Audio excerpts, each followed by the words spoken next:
எனக்கு ஏற்பட்ட ஆபத்தினால் நான் மிகவும் கனவீனப்படுகிறேன். இந்த ஆபத்திலிருந்து என்னை தப்புவிப்பது யார் என்று நினைக்கும் ஆத்மாவே, இன்று கர்த்தர் உங்களுக்கு சொல்லுவது சங்கீதம் 91:15. ஆபத்தில் நானே அவனோடு இருந்து தப்புவித்து அவனை கனப்படுத்துவேன். ராயனுக்கு முன்பாக பவுல் நிற்க வேண்டியதாய் இருந்தபடியினால் கப்பலில் அவரை கொண்டு சென்றார்கள். ஆனால் பவுல் நூற்றுக்கு அதிபதியை பார்த்து, கப்பலில் தொடர்ந்து பிரயாணம் பண்ண வேண்டாம், பெரிய காற்று வரப்போகிறது, உயிர் சேதம் பொருட்சேதம் ஏற்பட போகிறது என்று சொன்னார். ஆனால் அவருடைய வார்த்தையை அசட்டை பண்ணினார்கள். கப்பல் எஜமானனையும் மாலுமியையும் நம்பினார்களே தவிர பவுலை நம்பவில்லை. ஆபத்து வந்தது. எல்லோரும் பயந்து நடுங்கினார்கள், சாப்பிடாமல் இருந்தார்கள். இந்த விசை பவுல் எழுந்து, சாப்பிடுங்கள், நாம் தப்புவிக்க திடன் வேண்டும்.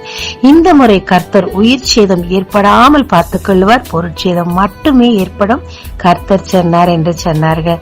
இந்த முறை யார் பேச்சையும் கேட்கவில்லை, பவுல் பேச்சை மட்டும் கேட்டார்கள். இந்த ஆபத்திலிருந்து அவர்கள் தப்புவிக்கப்பட்டார்கள். பவுலை மிக மிக அதிகமாய் கனம் பண்ணினார்கள். மெலிதா தீவிற்குள் சென்று விட்டார்கள். அங்கே அவரை பூச்சி கடித்தது. உடனே அந்த ஜனங்கள் இவன் கொடும் பாதகனாய் இருக்க வேண்டும் என்று சொல்லி கனவீனப்படுத்தினார்கள். ஆனால் அந்த பூச்சிக்கடி இவருக்கு ஒரு சேதத்தை ஏற்படுத்தவில்லை. மாறாக அங்கிருந்தவர்களின் பிணியை இவர் சுகப்படுத்தினார். எனவே அந்த இடத்தில் மிக மிக அதிகமாக இவன் தேவதூதனாய் தேவனாய் இருக்க வேண்டும் என்று சொல்லி கனப்படுத்தினார்கள். எந்த அளவு இழந்த கப்பல் பொருட்கள் எல்லாவற்றையும் பவுல் நிமித்தமாக இந்த ஜனங்கள் இவர்களுக்கு கொடுத்து மேலும் பிரயாணம் செய்ய உதவினார்கள்.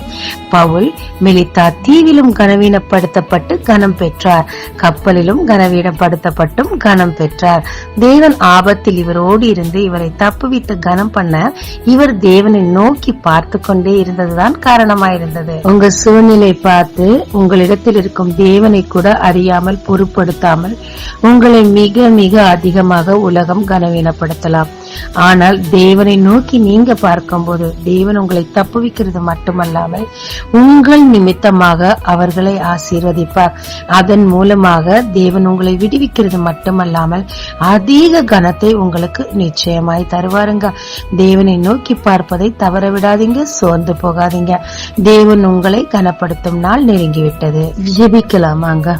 என் ஆபத்தில் என்னை தப்புவித்து கனப்படுத்தும் கர்த்தாவே, எல்லா சூழ்நிலையிலும் சோர்ந்திடாமல் உம்மை நோக்கி பார்க்கவும் நீர் தரும் கனத்தை நான் ரிசீவ் பண்ணிக்க என்னை ப்ரிப்பேர் பண்ண எனக்கு கிருபை தாரும். இயேசு மூலம் பிதாவே, ஆமென். இயேசு கிறிஸ்துவின் நாமத்தில் இந்த நாளில் உங்களை ஆசீர்வதிக்கும் ஜீசஸ் விஷன்.